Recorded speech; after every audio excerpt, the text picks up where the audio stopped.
Hi, welcome to my channel, Imperfect Christian, and today I would like to talk about how the world takes advantage of Christians and take their kindness for weakness.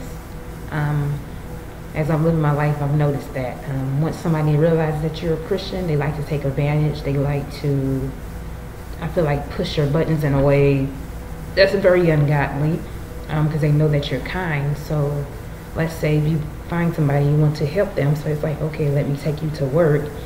And you taking them to work one day turns out to be almost a year of taking them to work, to the point where they're not even trying to get a car, and they call you every day saying, pick me up, I need you to do this.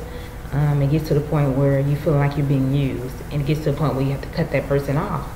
And this is repetition for most Christians. I'm seeing now that a lot of people like to cleave to us because they think that we're God and that, oh, you're God's servant, so you'll help me, or whatever I guess they feel. And it doesn't give them the right to use someone, but they have that wickedness in them, and you have to watch people like that because they like to feed off your energy and they like to play with your emotions on a deeper level. So they'll be like, oh, my kids are hungry, or something like that, try to reel you in. And as Christians, we have to realize that people out here are wicked and they're not for us. If they're of the world, they're not for us. So you have to, be more aware of who you allow in your life, because if the person that comes in your life and they're bringing chaos, that's not a person of God. That's not a person that God wants in your life, and that is what it is. There's no in between with that, and that's what I'm finding here living in Atlanta, Georgia. You have to watch out who you allow in your life, because they will use you. And it's not all people. It's some good people out here that just need a little help, and they'll grow from that and they'll become a better person and move on with their life. Then you have some people that keep leeching in a way of coming off as if they're trying to piggyback off your blessings in a way, or trying to use you and play with your emotions to make you feel bad for them. And I've gotten to a point where I feel bad for them, but then I pray for them and I give it to God and I cut them off and keep going, because it's like, you're bringing all this chaos, and I'm not Jesus. I try to explain to people I'm not God, so you can't come to me and think I'm God and thinking I'm going to solve all your problems. When in reality, I keep telling people, go to God. I'm not Jesus, so go to God and ask Him.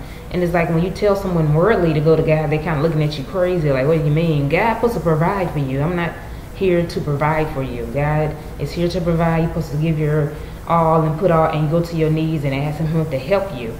And if you can't get help, and you feel as if you can't get help by God, then obviously you aren't walking in the right path anyway, honestly. And it's like, you're so quick to blame Jesus, like, oh, He's not going to provide, because you got so caught up in making that money and that job and stuff, and you're so codependent on that money. And a lot of people in this world are caught up in that. So as for Christians, don't get so caught up in that mess, and don't allow them to play with your emotions to the point where you feel bad, or they try to throw the children in it. Oh, my children are hungry, but you've been feeding their kids for almost 3 or 4 years. It's like, it's getting to a point where I'm starting to see that people take advantage of Christians because they think that we're nice, which we are, but it's not right to take advantage.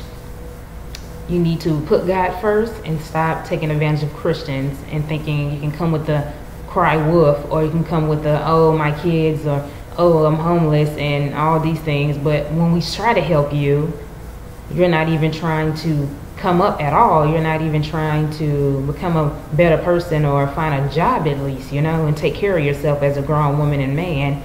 And you depend on the Christian so much, and you keep coming and coming. If you have a friend or somebody in your life, every time they call you and it's like, I need you for something, I need you for this, they can't be in your life anymore. They're just needy individuals, and they're cleaving to you because they don't know God. And you're going to block that blessing for them when they need to go to God. You can't keep playing the God role when you're not God, if that makes sense. And God is a jealous God, so you don't want to,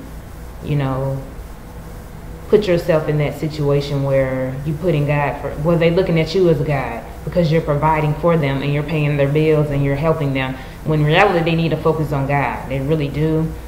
And it's getting to a point when I'm starting to realize that, like, people will latch on you when they realize you're a Christian. They know you're a good person, but it has to be a boundary at some point, and it has to be a time clock at some point. When you help that person, at some point they have to learn how to hold their own and take care of themselves and not depend on you and see you as God. Because the whole time, if you're taking care of them, and they have not once brought up God, or not even trying to get a relationship with the Lord at all, it's like a lost cause, because they're going to continue to ask for help, because they're not going to God for help. They're going to you, and you're becoming their God. And it's sad. It shouldn't even have to be like that, but in this world, people are wicked, and they latch on to people that are good, and they want to use and use. So people have to realize there's people out here right now in hurricanes that are really actually homeless.